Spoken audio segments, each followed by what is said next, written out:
Seorang bapa berusia 53 tahun dijatuhi hukuman penjara 115 tahun dan 24 sebatan atas kesalahan sumbang mahram dan rogol anak kandungnya berusia 20 tahun sejak 4 tahun lalu. Tertuduh mengaku bersalah untuk 5 pertuduhan yang dibacakan secara berasingan di hadapan 2 hakim dalam 2 prosiding di Mahkamah Session Kuantan. Pada prosiding pertama, mengikut pertuduhan, mangsa berusia 16 tahun telah dipaksa melakukan hubungan seks dengan bapanya di rumah rakit Sungai Pahang Pekan pada 20 Oktober 2013. 3 lagi kesalahan dituduh pada prosiding kedua yang mana kesalahan sama iaitu rogol anak kandungnya itu dilakukan pada 14 dan 22 September serta pada 3 Oktober 2017. Kejadian itu difahamkan diketahui ibu dan adik-beradik mangsa namun mereka berdiam diri kerana bimbang dicederakan tertuduh. Pada 6 Disember lalu, mangsa nekat melarikan diri selepas sudah tidak tahan dengan nafsu bapanya itu lalu membuat laporan polis sebelum tertuduh ditahan pihak polis. Bagi prosiding pertama, Hakim Datuk Unaizah menetapkan 20 tahun penjara untuk kesalahan pertama dan 20 tahun lagi untuk kesalahan kedua. Manakala pada prosiding kedua, Hakim Siti Aminah menetapkan 25 tahun penjara dan 10 sebatan untuk ketiga-tiga pertuduhan menjadikan jumlah hukuman 75 tahun dan 30 sebatan. Cubaan suara 1 berkata biar bermutu. Cubaan suara 2 berkata biar berhias. Cubaan suara 3 berkata ilmu yang ada. Cubaan suara 4 berkata biar bertempat. Forum ilmu, wadah bicara semua, kami kompilasikan bersama. Bismillahirrahmanirrahim. Alhamdulillahirrabbilalamin. Wassalatu wassalamu ala asyrafil anbiya wal mursalin wa ala alihi wa sahbihi ajma'in. Assalamualaikum warahmatullahi wabarakatuh dan salam satu Malaysia. Warga Dewan sekalian, bersyukur kita kepada Allah Subhanahu Wa Taala kerana dengan izin serta limpah kurnia daripadanya dapat kita bertemu lagi dalam gelanggang forum ilmu bersama saya, Dr. Nurul Syazana Karinisa bin Saleh pada waktu yang berbahagia ini. Hadirin sekalian, anda pasti sedecaknya bahawa rakyat Malaysia dan Sarawak ini telah digemparkan dengan beberapa isu hangat yang sering menjadi topik perbualan dari bibir ke bibir dan sering menjadi muka hias di surat khabar. Antara topik hangat yang sering diperkatakan ialah sumbang mahram. Maka, kita perlu melihat masalah ini dalam skop yang lebih besar kerana perkara ini membabitkan kita semua sebagai rakyat Malaysia sesuai dengan wacana forum kita pada hari ini, sumbang mahram, pengertian dan contoh, faktor berlakunya serta cara mengatasi isu ini. Namun, sebelum kita menerusi sepenuhnya persoalan ini, saya kira lebih molek seandainya kita berkenalan dengan panel-panel kita terlebih dahulu. Di sebelah kanan saya, Profesor Ifan Haris bin Muhammad Yusri, Pengarah Lembaga Penduduk dan Pembangunan Keluarga Negara atau lebih dikenali sebagai LPPKN. Di sebelah kiri saya pula, Menteri Pembangunan Wanita, Keluarga dan Masyarakat, Datuk Seri Nur Farhana Muhammad Noor. Hadirin yang dikasihi sekalian, sebelum kita membuat pembicaraan lanjut berkenaan tajuk ini, adakah saudara umat Islam tahu apakah maksud mahram? Mahram berasal dari perkataan bahasa Arab yang membawa maksud orang lelaki atau perempuan yang haram dinikahi mengikut Islam kerana faktor tertentu dan ia terbagi kepada 2 larangan iaitu larangan mu'abbad dan larangan mu'akkad. Larangan mu'abbad ialah larangan yang untuk selama-lamanya disebabkan oleh 3 perkara iaitu pertalian darah, susuan atau perkahwinan. Manakala, larangan mu'akkad ialah larangan untuk tempoh masa atau keadaan tertentu dan apabila keadaan berubah, hukum larangan itu pun terbatal. Maka dengan itu, sumbang mahram dapat didefinisikan sebagai hubungan jenis antara mereka yang mempunyai tali persaudaraan dan perkahwinan antara mereka adalah tidak sah di sisi undang-undang atau dilarang oleh adat resam. Untuk penerangan yang lebih lanjut, eloklah jika saya menjemput ahli panel kita yang pertama iaitu Profesor Ifan Haris bin Muhammad Yusri untuk menjelaskan kepada kita pengertian sebenar sumbang mahram dan pandangan Islam berserta contohnya. Dipersilakan Prof. Terima kasih saya ucapkan kepada Puan Moderator. Bismillahirrahmanirrahim. Pengertian sumbang mahram atau incest ialah perbuatan zina yang dilakukan oleh seseorang yang ada pertalian darah atau nasab iaitu keturunan dengan mangsa.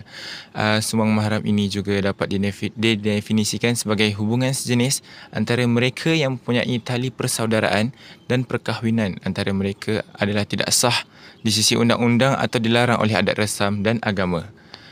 Sebagai contoh, hubungan di antara remaja dengan ibu bapa mereka, adik-adik, ibu bapa saudara, datuk dan sebagainya.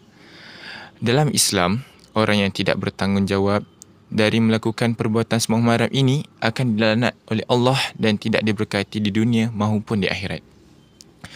Terdapat dalil berkenaan tajuk perbicaraan kita pada hari ini yang bermaksud diharamkan kepada kamu berkahwin dengan perempuan-perempuan yang berikut, iaitu ibu-ibu kamu dan anak-anak kamu, saudara-saudara kamu, saudara-saudara bapa kamu, saudara-saudara ibu kamu, anak-anak saudara kamu yang lelaki, anak-anak saudara kamu yang perempuan dan ibu-ibu kamu yang telah menyusukan kamu, saudara-saudara susuan kamu, ibu-ibu isteri kamu, anak-anak tiri dalam peliharaan kamu dan isteri-isteri yang kamu telah campuri. Tetapi kalau kamu belum campuri mereka, iaitu isteri kamu, itu kamu telah pun menceraikan mereka, maka tiadalah salah kamu berkahwin dengannya. Dan haram juga bagi kamu berkahwin dengan bekas isteri anak-anak kamu sendiri yang berasal dari benih kamu, dan diharamkan kamu menghimpunkan dua beradik sekali untuk menjadi isteri-isteri kamu, kecuali yang berlaku pada masa yang lalu. Sesungguhnya Allah adalah Maha Pengampun lagi Maha Mengasihani. Dipetik daripada firman Allah dalam surah An-Nisa ayat ke-23. Sumbang mahram atau incest ialah kegiatan antara ahli-ahli keluarga yang rapat. Ia merupakan suatu pantang larang dalam kebanyakan kebudayaan, baik pada masa lampau maupun pada masa kini, termasuk juga dalam kebudayaan yang lebih permisif terhadap perkara-perkara seks yang lain. Umpamanya, masyarakat Marquesas, Polinesia Perancis sebelum dipengaruhi oleh dunia barat membenarkan keseksualan kanak-kanak dan pengujian kajian tetapi tidak membenarkan sumbang mahram. Menurut pencerahan ini, bolehkah ahli panel kita yang pertama iaitu Profesor Irfanul Haris untuk memberi takrifan yang tepat mengenai istilah sumbang mahram dari sudut pandangan budaya-budaya lain? Mohon pencerahan. Terima kasih Puan Moderator. Pengertian yang tepat tentang istilah ini amat berbeza kerana kebudayaan-kebudayaan yang berbeza mempunyai tanggapan-tanggapan yang berbeza tentang apa yang dimaksudkan dengan kegiatan seks serta ahli keluarga yang rapat. Sesetengah kebudayaan hanya mengambil kira mereka yang mempunyai hubungan melalui kelahiran, sedangkan yang lain termasuk mereka yang mempunyai pertalian melalui perkahwinan serta pengambilan anak angkat. Ada juga kebudayaan yang melarang sebarang hubungan seks antara mereka yang dibesarkan dalam rumah tangga yang sama, manakala ada yang melarang hubungan seks antara orang-orang yang dibesarkan dalam rumah tangga yang berkait. Sumbang mahram antara saudara yang rapat merupakan salah satu jenayah dalam kebanyakan kuasa wilayah, termasuk kes-kes yang mendapat persetujuan, walaupun sekali lagi apa yang dimaksudkan dengan istilah rapat berbeza-beza. Bagaimanapun, oleh sebab sumbang mahram merupakan suatu perbuatan seseorang yang melakukan secara sulit, Undang-Undang Sumbang Mahram merupakan sebuah undang-undang yang sukar dikuatkuasakan. Terdapat banyak perbezaan antara negara-negara tentang keseriusan jenayah sumbang mahram, dengan sebilangan negara seperti Australia menganggap sumbang mahram sebagai satu kesalahan berat yang boleh didakwa, manakala negara-negara lain menganggapnya sebagai satu jenayah kecil dengan hukuman yang jauh lebih ringan. Berdasarkan pengertian yang sudah diperjelaskan oleh panel pertama kita mengenai sumbang mahram, seringkali kita mendengar bahawa sumbang mahram ini merupakan satu gejala yang semakin serius dan mendapat perhatian masyarakat dan pihak kerajaan. Masyarakat juga melabelkan kejadian ini sebagai haruan makan anak. Jika kita dalami dari sudut hukuman Islam yang mana ia berdasarkan kepada Al-Quran, hadis serta kata-kata dari jumhur ulama bahawa hakikatnya sumbang mahram ini lebih teruk jenayahnya daripada melakukan perbuatan rogol. Di dalam Islam, hukum jenayah sumbang mahram adalah haram dan salah satu daripada dosa besar. Kerana itulah Ibnu Hajar Al-Haytami di dalam kitab Az-Zawajir berkata, zina yang paling keji adalah berzina dengan muhrim, iaitu ahli keluarga. Kejinya itu kerana seseorang yang sepatutnya melindungi ahli keluarganya telah mengambil langkah menganiaya ahli keluarganya sendiri. Maka dengan itu, bolehkah Profesor Irfanul Haris menerangkan tentang statistik kes sumbang mahram yang kini giat dilakukan oleh masyarakat Malaysia? Mohon penerangan. Terima kasih Puan Moderator. Dengan peningkatan kadar penceraian, lebih banyak kanak-kanak terdedah kepada risiko yang lebih tinggi terhadap gejala sumbang mahram. Jika seseorang ibu berkahwin semula, anak perempuan beliau yang tinggal serumah dengan mereka terdedah kepada risiko yang lebih tinggi untuk penganiayaan seksual oleh bapa tirinya berbanding bapanya sendiri. Mengikut statistik Polis Bukit Aman, negeri Johor dan Selangor mencatatkan kes sumbang mahram tertinggi di negara ini sepanjang tahun 2000 hingga tahun 2001, iaitu masing-masing sebanyak 308 kes daripada keseluruhan 2,158 kes yang dilaporkan kepada polis. Sabah pula mencatatkan jumlah kedua tertinggi sepanjang tempoh tersebut, iaitu sebanyak 258 kes, diikuti Perak iaitu 197 kes, Kedah 195, Pahang 164 dan Sarawak 136.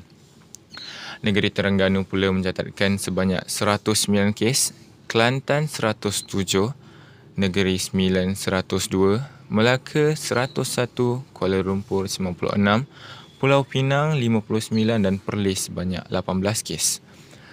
Dapatan statistik yang diperoleh adalah hasil kes sumbang mahram yang telah dilaporkan, namun terdapat juga mangsa yang tidak melaporkan kes seumpama itu kerana ia membabitkan kaum keluarga yang menjadi penjenayah.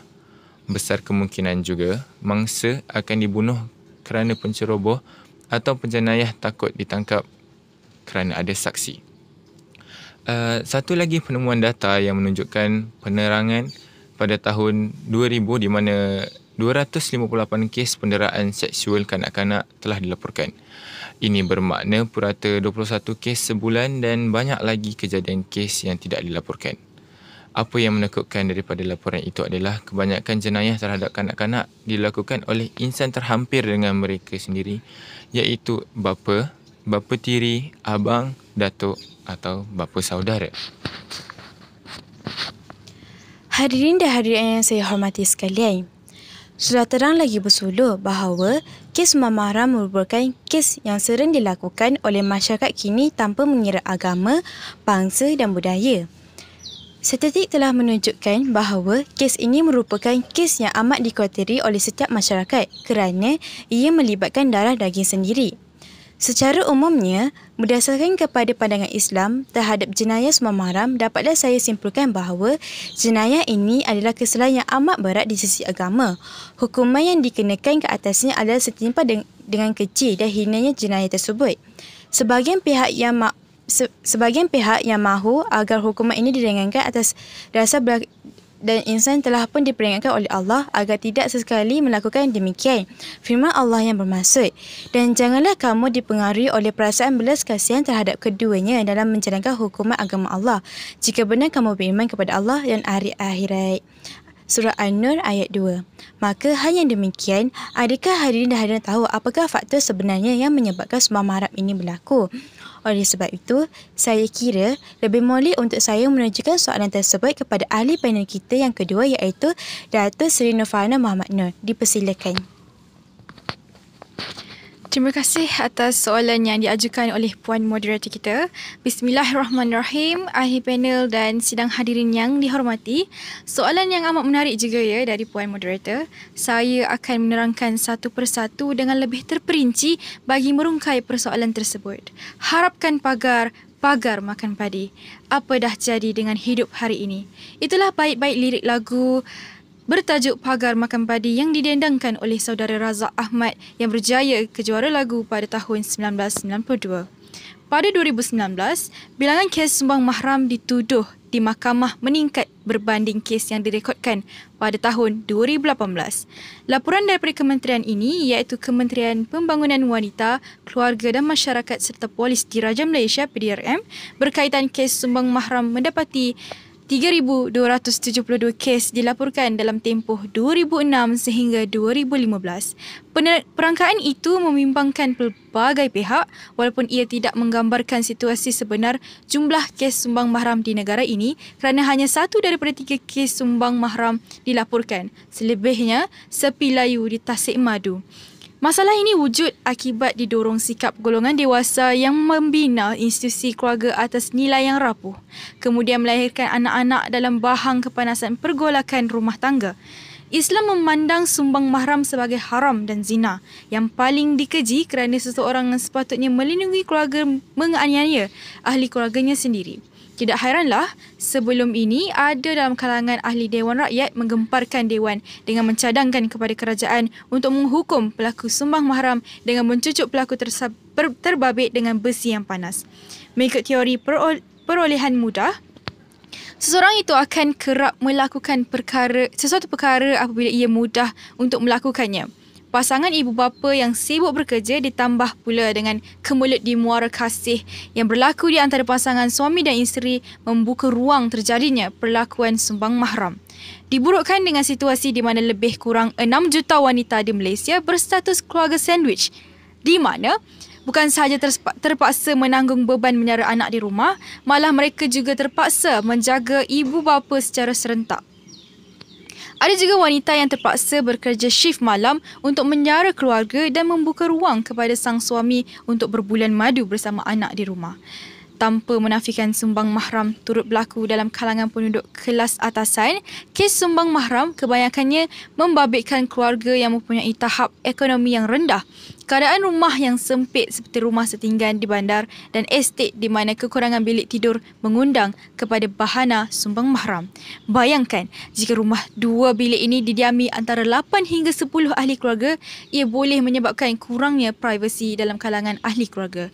Sebab itu, Islam mensyariatkan supaya bilik untuk anak gadis diasingkan dengan bilik anak lelaki apabila mereka akhir balik, serta menekankan batas aurat pergaulan antara ibu bapa dan anak dan adik-beradik berlainan jantina.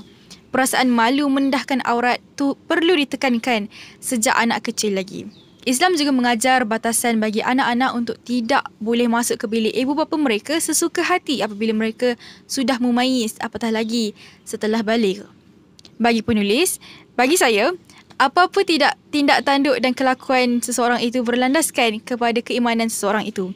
Ramai pelaku sumbang mahram sedar bahawa kelakuan sumbang mahram itu adalah salah satu dosa besar. Namun disebabkan oleh kelemahan iman menyebabkan dalam keadaan nafsu mereka mengatasi kewarasan. Terima kasih kepada ahli panel kita yang kedua atas penerangan yang menarik sebentar tadi mengenai faktor-faktor berlakunya sumbang mahram.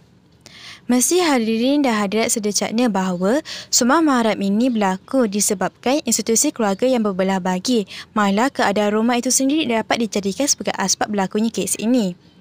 Hal ini kerana kurang privasi antara satu sama lain.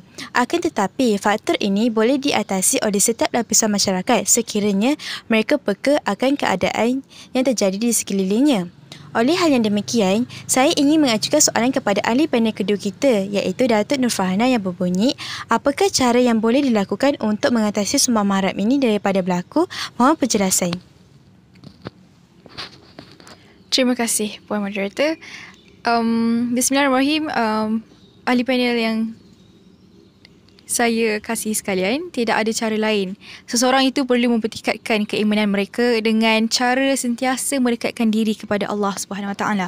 Selain itu, pengukuhan institusi keluarga juga perlu ada bagi menyemai kasih sayang antara seisi keluarga.